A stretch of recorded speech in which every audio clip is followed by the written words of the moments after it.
Hi, Steve here for 340 Media, and in this short video I'm going to show you how to set up custom post blocks in Dinova. So when you first install Dinova, the home page will show you most recent posts. Now we can change this to custom post blocks in the Customizer panel, Dinova theme settings, home page settings, and change a post loop display type from default to custom. Staying in the Customizer panel, home page custom blocks, you can see we have 6 in total. Let's take home block 1.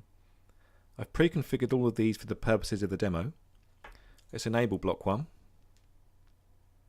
And let's say I want to add a widget in this block. Scroll down to the bottom of the panel, check display widget.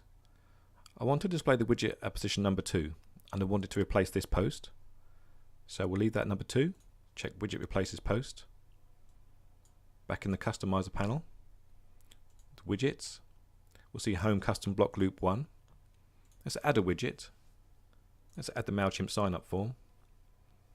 And we can see our widget displayed here. I hope you found this video useful, and thanks for checking out Dinova.